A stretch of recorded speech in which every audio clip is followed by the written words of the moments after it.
वैष्णो देवी में 500 करोड़ रुपए की 20 टन चांदी नकली निकली है। हैरान रह जाएंगे आप ये खबर सुनेंगे तो। और मैं चाहता हूं कि इस खबर को आप आखिरी तक जरूर देखें। राम मंदिर में चंदा चोरी की आग अभी ठंडी भी नहीं पड़ी थी कि एक और नया घपला वो सामने आ रहा है।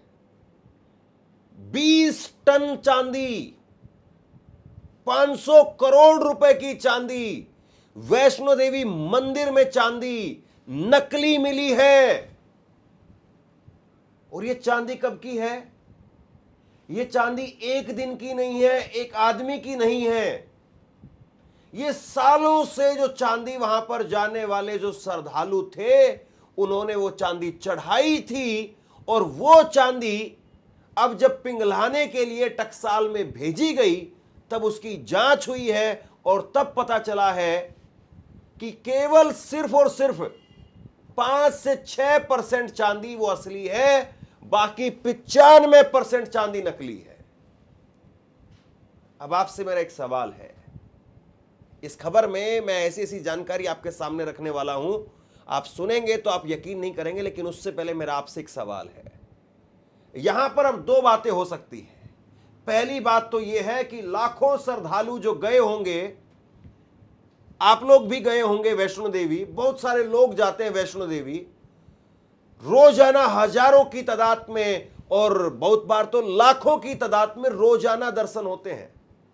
साल भर में करोड़ों श्रद्धालु वो वैष्णो देवी जाते हैं। और जो जाने वाले करोड़ों श्रद्धालु हैं वैष्णो देवी जाने वाले, कोई चांदी का सिक्का चढ़ाता है, कोई माता जी की चांदी की पाजेब चढ़ाता है, कोई माता जी के लिए चांदी की माला, मूर्ति, कुछ न कुछ छोटा मोटा अपनी तरफ से बनवा करके ले जाता है और वहां जाकर के चांदी का आइटम चढ़ा देता है। अब आप बताइए कि 20 टन या 20,000 किलो, 20,000 किलो जो लोगों ने, करोड़ों श्रद्धालुओं ने चांदी का सिक्का, पाजेब, माला, मूर्ति, माथे का टीका, कुछ न कुछ लोग चढ़ाते हैं। तो ये 20,000 किलो वो सारा जो लोगों ने, करोड़ों श्रद्धालुओं ने जो चंदा वहां पर चढ़ाया, चांदी वहां पर दी, वो नकली दे दी क्या? या तो ये है कि करोड़ों श्रद्धालु जो वहां पर गए, चंदा चढ़ाया, जो उन्होंने वो वहां पर चांदी की तरफ, चांदी का अपनी तरफ से जो भी आभूषण दिया, नकली दे दिया। या फिर ये हुआ है कि लोगों ने तो असली दिया, लेकिन जो वहां पर बैठे हुए लोग हैं, जो श्राइन बोर्ड के लोग हैं, उन्होंने सारा खेल पलट दिया, मामला बदल दिया। सिर्फ और सिर्फ 5 से 6% चांदी वो असली मिली है, बाकी 95% चांदी नकली है। क्या यह मुमकिन है? क्या देश भर का करोड़ों श्रद्धालु जो वहां पर पहुंचता है, जो 14 किलोमीटर की लंबी चढ़ाई, पहाड़ों की चढ़ाई चढ़ करके, पैदल जाकर के जय माता दी, जय माता दी, सारे बोलो जय माता दी, आवाज नहीं आई जय माता दी, जो इतनी श्रद्धा से, इतने भाव से वहां पर जाता है, वो नकली चढ़ा करके आएगा?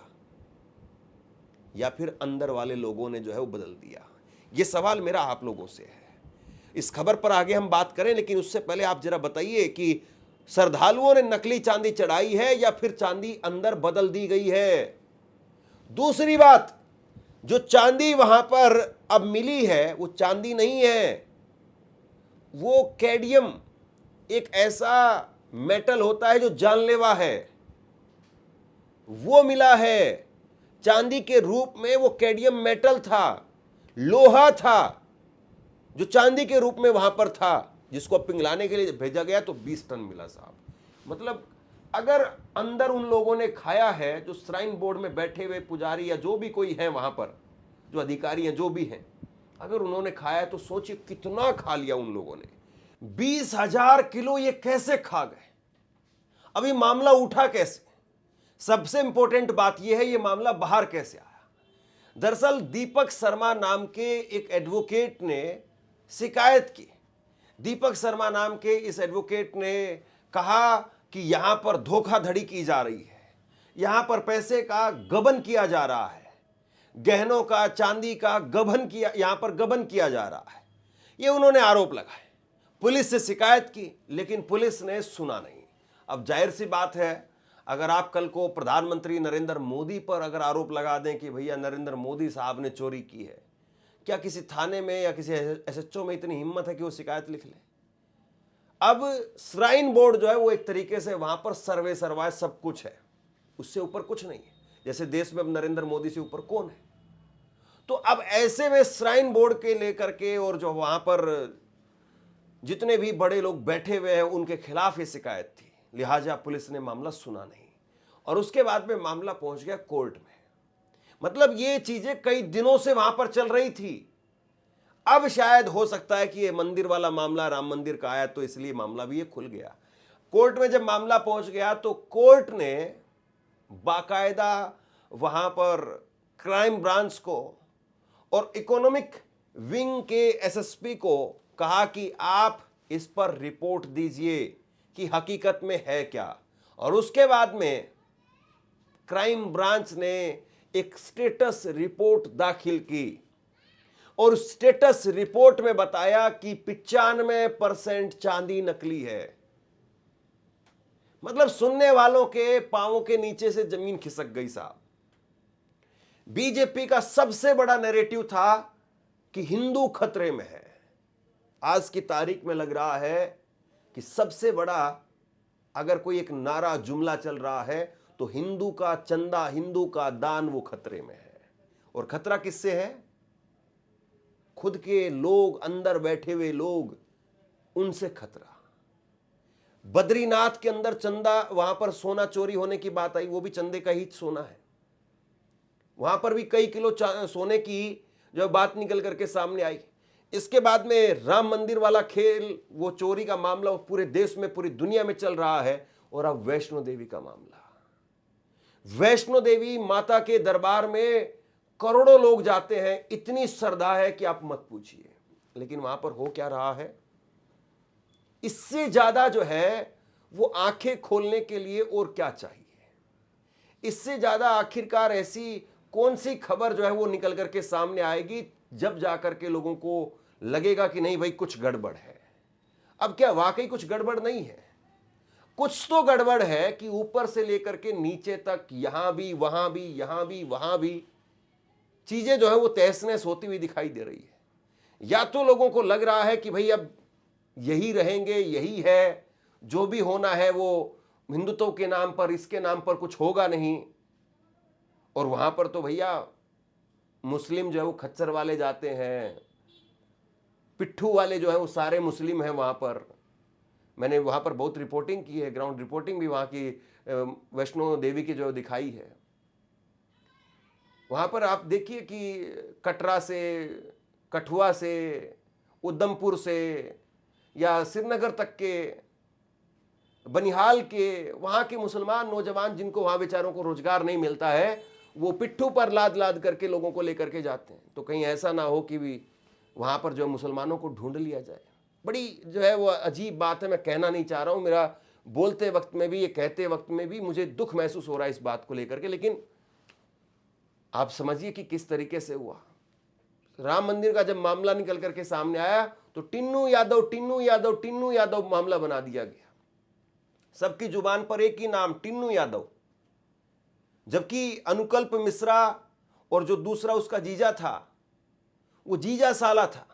और वो जीजे साला जो है वो किसी और ने जो है उनको नौकरी लगवाई थी, वो मंदिर के अंदर बड़े पदों पर है। तो किस तरीके से कैसे खेल हो रहा है और कैसे किस तरीके से पूरा खेल जो है वो काम कर रहा है, इस बात को जरा सोचिए। मीडिया में व्यापक रूप से यह खबर सामने आई थी कि श्री माता वैष्णो देवी श्राइन बोर्ड में मौजूद लगभग 20 टन चांदी की जांच के दौरान अधिकांश चांदी नकली पाई गई। मीडिया रिपोर्ट्स के अनुसार इस चांदी का बाजार मूल्य करीब 550 करोड़ रुपए बताया गया और दावा किया गया कि इसमें केवल 5 से 10 किलोग्राम ही या लगभग 30 करोड़ रुपए की चांदी ही असली थी, जबकि बाकी सामग्री नकली निकली। शर्मा ने कहा कि यही बात सबसे अधिक संदेहास्पद लगती है। उनके अनुसार यह मानना कठिन है कि लाखों श्रद्धालु देश के अलग अलग हिस्सों से अलग अलग समय पर खरीदी गई चांदी माता के दरबार में चढ़ाएं और वह सभी नकली निकल आए। उन्होंने यह भी कहा कि यदि किसी एक व्यक्ति द्वारा चढ़ाई गई चांदी में गड़बड़ी होती तो बात समझ में आती, लेकिन लाखों श्रद्धालुओं की भेंट को एक साथ नकली बताना कई बड़े सवाल खड़े करता है। देखिए, मामला एक जगह का हो, एक आदमी का हो, एक महीने का हो, एक दिन का हो, समझ में आता है। यह मामला एक आदमी का नहीं है, एक दिन का नहीं है, एक महीने का नहीं है, सालों का मामला है। ये कई सालों से जो चांदी वहां पर जो लोगों ने चढ़ाई थी वो इकट्ठा हो रखी थी। अब उस 20 टन चांदी को पिघलाने के लिए जब भेजा गया, जब चांदी जब इतने बड़ी मात्रा में जब चढ़ती है, आभूषण गहने चढ़ते हैं, लोग सिक्के चढ़ाते हैं या किसी तरीके से कोई पाजेब, और जैसा मैंने पहले आपको बताया, अब उसको इतनी सारी गहने को आप रख नहीं सकते कहीं पर। इसीलिए क्या होता है, जब बड़ी मात्रा में जब गहने इकट्ठे हो जाते हैं तो उनको पिघलाने के लिए टकसाल में भेजा जाता है, वहां पर पिघलाया जाता है, पिघला करके उसकी ईंटें बनाई जाती है, और ईंटें बना करके उसको या तो सरकारी एजेंसियों को जो है दे दिया जाता है, या फिर उसको जो है मार्केट रेट पर बाहर बेच दिया जाता है, और उसके बाद में जो पैसा आता है उस पैसे को श्राइन बोर्ड में जो उनके अकाउंट्स में जमा कर दिया जाता है। यह प्रोसेस है, यही हो रहा था सालों से।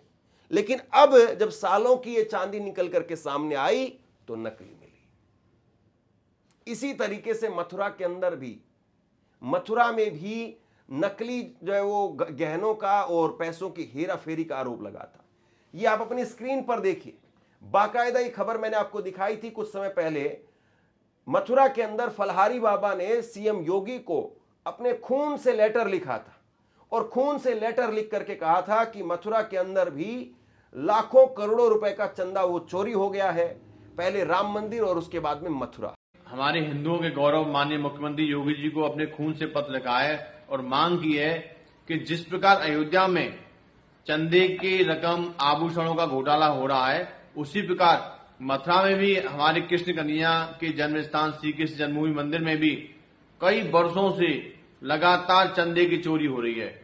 जब गुल्लकों को खोला जाता है तो सीसीटीवी कैमरे बंद कर दिए जाते हैं, रुपए, आभूषण, सोना, चांदी, हीरे, जवाहर सबका बंदरबान कर लिया जाता है। जो प्रबंधन कमेटी वाले पहले स्कूटर पे आते थे, आज करोड़ों की गाड़ियों में चलते हैं। करोड़ों अरबों के उनके कोठी, बंगला, फार्म हाउस हैं। उत्तर प्रदेश में नहीं, उत्तराखंड में भी इन्होंने जमीनें खरीदी हैं अपने नाम। तो जिस प्रकार हमारे करोड़ों हिंदुओं की आस्था के साथ खिलवाड़ हो रहा है, ये बहुत ही दुखद है। हमारी माननीय मुख्यमंत्री जी से मांग है इस पूरे प्रकरण की सीबीआई जांच कराएं। यदि आप सीबीआई जांच नहीं कराएंगे तो हम माननीय प्रयागराज हाईकोर्ट में एक याचिका लगाएंगे। अब बताइए क्या कहा जाए। यह कहा जाता है राम भक्तों की सरकार है, हिंदुत्व के मानने वाले लोगों की सरकार है। मोदी जी कहते थे कि मैं देश की तिजोरी के ऊपर किसी का पंजा नहीं पड़ने दूंगा, ये मोदी जी के शब्द हैं। लेकिन देश की तिजोरी तो अब जब उसका हिसाब किताब कभी सामने आएगा तब पता चलेगा कि देश की तिजोरी में कितना है, कितना नहीं है, कितना क्या हुआ है। लेकिन मंदिरों की तिजोरी पर कौन पंजा डाल रहा है? मंदिरों की तिजोरी में कौन बैठा हुआ है? मंदिरों की तिजोरी पर किसकी नजर है? कौन ग्रहण लगा रहा है? सबसे बड़ा सवाल है ये। और आप सोचिए कि मंदिरों की तिजोरी को लेकर के अगर इस तरीके से डाका डाला जा रहा है, इस तरीके से अगर लूट हो रही है, डकैती हो रही है, तो फिर कहने के लिए कुछ बचता नहीं है। शेयर कीजिए इस खबर को, और आप क्या सोचते हैं नीचे कमेंट सेक्शन में लिख करके जरूर बताइए। इस वीडियो को लाइक कीजिए और चैनल को सब्सक्राइब जरूर कीजिए। शुक्रिया, थैंक यू।